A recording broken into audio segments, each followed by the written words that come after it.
Friends, welcome back to my channel খাওয়া হবে জমজমাট। আজকে আমি বানিয়ে নিয়েছি কাঁচা আমের টক ঝাল মিষ্টি আচার। আর তার জন্য আমি চলে এসেছি ছাদের বাগান থেকে আমি কয়েকটা আম পেড়ে নিয়ে যাব। আর পেড়ে নিয়ে গিয়ে সেই আমগুলো দিয়েই আজকের আচারটা বানিয়ে তোমাদের সাথে শেয়ার করব। তবে ঠান্ডা লেগে যাওয়ার জন্য আমার গলাটা আজকে বসে গেছে, তোমরা প্লিজ কিছু মনে করো না। চলো আমার সাথে আমের আচার কী করে বানাই দেখতে। দেখো আমগুলো পেড়ে নিয়ে ধুয়ে নিয়ে এসেছি।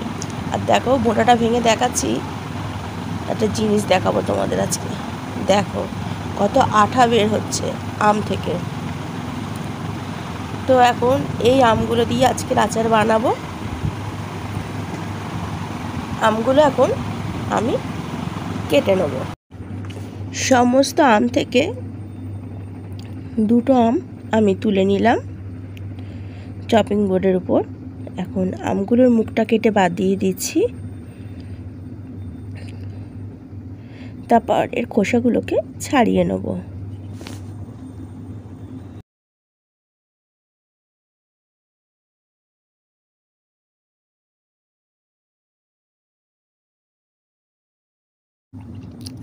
একটা আম ছাড়ানো হয়ে গেছে। আর এইভাবে বাকি সমস্ত আমগুলোকে আমি খোসাটাকে ছাড়িয়ে নিচ্ছি। আমগুলো ছাড়ানো হয়ে গেছে, এবার আমি এটা পিস করে নিচ্ছি। দেখো মাছ বরাবর পিস করে নিলাম, এরকম 4 টুকরো করে নিয়েছি। এরকম লম্বা লম্বা রেখেই আজকে আমি আমের টক ঝাল মিষ্টি আচারটা বানাবো। এইভাবে সকল আমগুলোকে পিস করে নিচ্ছি।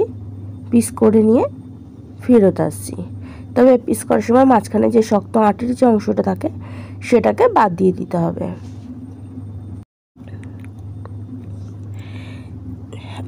এখন একটা বড় ডেচকিতে জল নিয়ে তার মধ্যে আমের টুকরোগুলো দিয়ে দিলাম। আর সব আমগুলো এরমভাবে আমি পিস করে জলের মধ্যে ভিজিয়ে দিয়েছি। এখন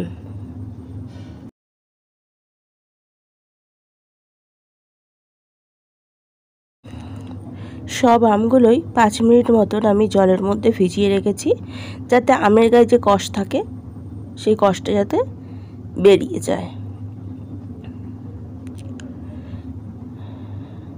এখন 5 মিনিট হয়ে গেছে। দেখো আমটাকে নিয়ে এসেছি, একটা ফুটো ঝুড়ি নিয়ে আমগুলো জল থেকে আমি তুলে নিচ্ছি।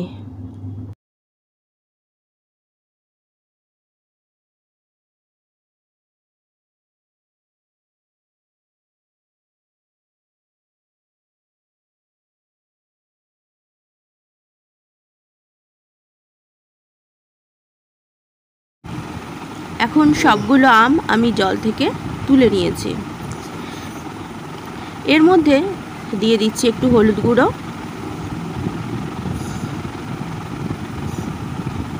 আর তার সাথে দিচ্ছি সামান্য একটু নুন, দিয়ে ভালো করে আমটাকে একটু মাখিয়ে দিচ্ছি।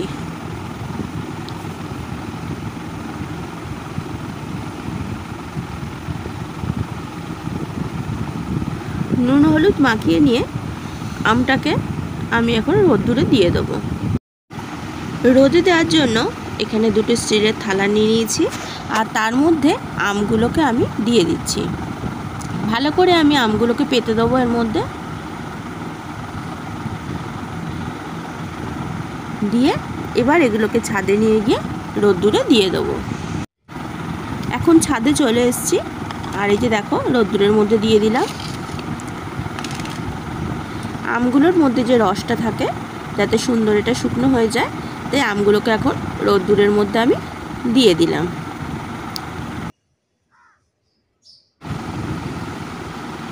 আচারে দেওয়ার জন্য একটা ভাজা মশলা এখন রেডি করে নিচ্ছি। তার জন্য নিয়ে নিলাম 1/4 চামচ 5 ফোড়ন, 1 চামচ মতন গোটা ধনে, 2 চামচ মতন গোটা মৌরি, তবে সবই আমি টেবিল স্পুন দিয়ে দিচ্ছি, টিস্পুন নয়, 3 চামচ মতন গোটা জিরে,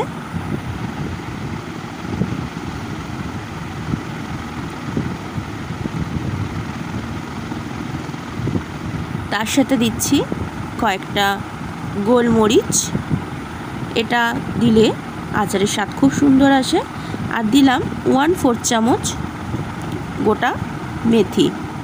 মেথিটা খুব বেশি দেবে না, কারণ তাহলে আবার তিতো ভাব চলে আসতে পারে। আর দিলাম কয়েকটা শুকনো লঙ্কা। ভালো করে একটু আমি এটা গরম করে নিচ্ছি। খুব বেশি রোস্ট করব না, কড়াইটা একটু গরম হয়ে গেলেই গ্যাসের ফ্লেমটা অফ করে দেব আর এটা অনবরত নাড়তে থাকবো। এখন গ্যাসের ফ্লেম অফ করে দিয়ে এটা নাড়ছি, কারণ মশলা বেশি ভাজা হয়ে গেলে আচারের স্বাদটা কিন্তু নষ্ট হয়ে যায় আর সুন্দর স্মেলটাও আসে না।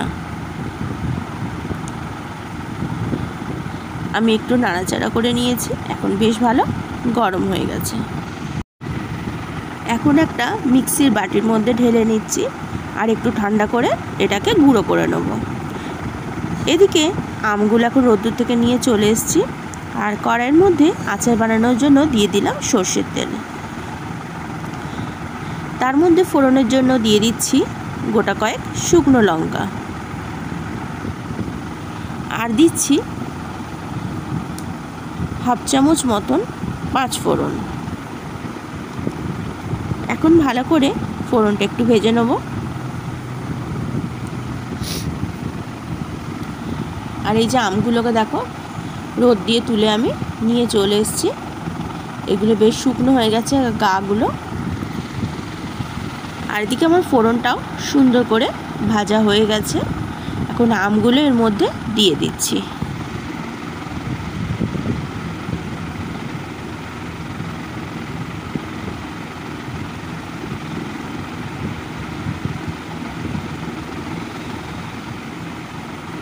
ভালো করে নাড়াচাড়া করে একটু ভেজে নেব আমগুলো।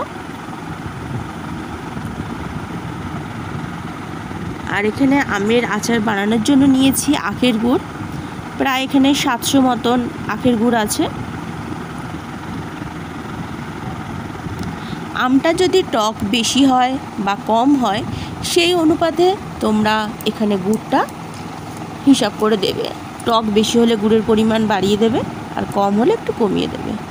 দিয়ে দিলাম একটু ঝাল লঙ্কার গুঁড়ো, যাতে কালারও আসবে, স্বাদও আসবে। নাড়াচাড়া করে মিশিয়ে নিচ্ছি। আমটা ভেজে নিয়েছি, এর থেকে বেশি আর ভাজবো না। এর মধ্যে এখন দিয়ে দিচ্ছি গুড়, তবে আচারে কোনো রকম আমি 1 ফোঁটাও জল ইউজ করব না। গুড়টা দেওয়ার পর গুড়টা যত হিট পেতে থাকবে আস্তে আস্তে মেল্ট হয়ে যাবে আর এর থেকে অনেক জল বেরোবে আর সেই গুড়ের রসের মধ্যেই সিদ্ধ হয়ে যাবে আমগুলো।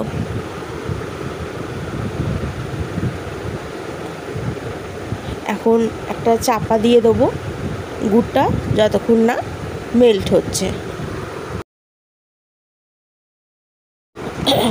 ঢাকাটা খুলে তোমাদের দেখাচ্ছি, দেখো গুড়টা মেল্ট হয়ে কতটা রস হয়ে গেছে।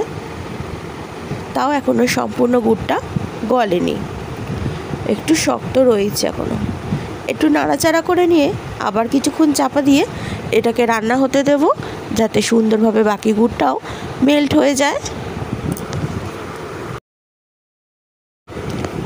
ফিরত আসলাম 7 মিনিট পর।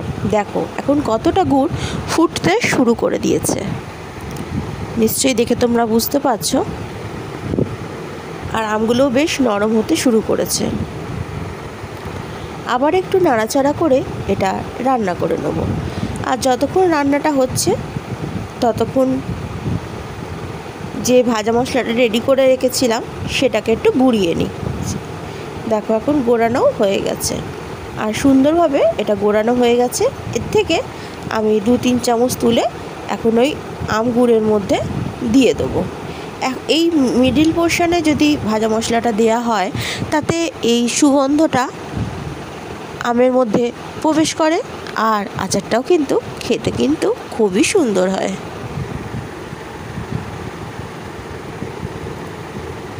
আর যতক্ষণ আমি আচারটা বানাচ্ছি, যদি তুমি আজকের ভিডিওটা প্রথম দেখছো, আমার চ্যানেলের নতুন বন্ধু হও, চ্যানেলটিকে সাবস্ক্রাইব করে পাশে থাকা বেল আইকনটিতে অবশ্যই ক্লিক করে নাও। যখন যে রেসিপি আপলোড করব তার ইনস্ট্যান্ট নোটিফিকেশান পৌঁছে যাবে তোমার কাছে। দেখো গুড়টা এখন বেশ ঘন হয়ে গেছে। আর বেশি রান্না করব না। এবার এটা গ্যাসের ফ্লেমটা অফ করে দিয়ে ভাজা মশলাটা ছড়িয়ে দেবো, কারণ ঠান্ডা হয়ে গেলে এটা আরও গায়ে টেনে যাবে আর তখন একদম মাখো মাখো হয়ে যাবে। তাই গ্যাসের ফ্লেমটা অফ করার আগে আমি এর মধ্যে দিয়ে দিচ্ছি 2 চামচ ভিনিগার। এই ভিনিগারটা দিলে আচারটা 1 বছর পর্যন্ত সংরক্ষণ করে রেখে দেওয়া যাবে।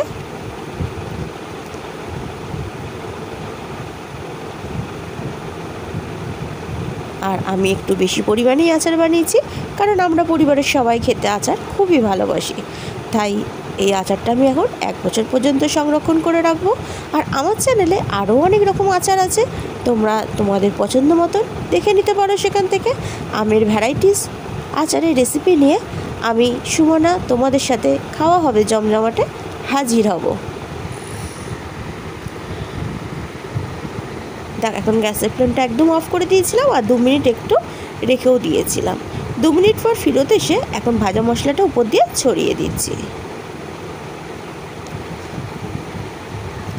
এবার একটু ভালো করে মিশিয়ে নেব। দেখো ঠান্ডা একটু হালকা হয়েছে, তাতেই কতটা আঠালো হয়ে গেছে। ভালো করে একটু মিশিয়ে নিচ্ছি। রেডি হয়ে গেল আমার আজকের টকঝাল মিষ্টি আমের আচার। আর কি করে সংরক্ষণ করব সেটাও তোমাদেরকে দেখিয়ে দিলাম। এখন একটা সার্ভিং বোলের মধ্যে আমি আচারটাকে তুলে নিচ্ছি। ঠান্ডা হয়ে গেলে এটা আমি কাচের বয়মে সংরক্ষণ করে রাখবো। তবে অবশ্যই তোমরা যখনই আচারটা বানিয়ে সংরক্ষণ করবে সেটা যেন কাচের বয়মই হয়, কোনো প্লাস্টিকের জায়গায় অবশ্যই রাখবে না, কারণ প্লাস্টিকে আচারটা খুব বেশি দিন ভালো থাকে না। বাইরে নর্মাল পরিবেশে তোমরা এই আচারটা 1 বছর পর্যন্ত সংরক্ষণ করতে পারো, একেবারে ভালো থাকবে। কেমন দেখতে হয়েছে?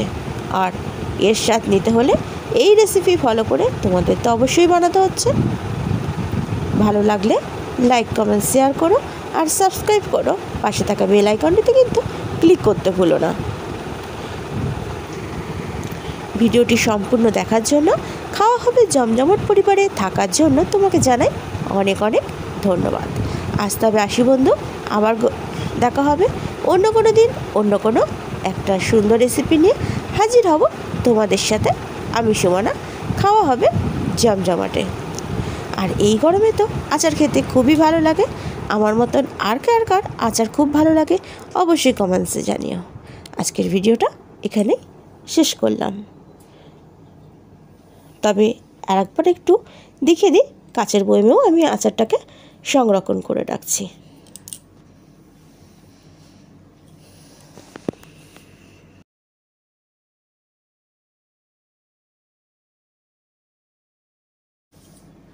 আমার তো আচারের শিশি ভর্তি করা প্রায় হয়ে এলো। আর এই আচার থেকে তোমাদের কার কার জিভে জল আসলো অবশ্যই কমেন্টসে জানিও। রেডি হয়ে গেল আমার আজকের গুড় দিয়ে তৈরি টকঝাল মিষ্টি আমের আচার। এখন এটার মুখটা বন্ধ করে দেবো, দিয়ে এটাকে নর্মাল টেম্পারেচারে রেখে দেবো। তবে এটা রোদ্দুরে রেখে দিলেও একদম ভালো পারফেক্ট থেকে যাবে।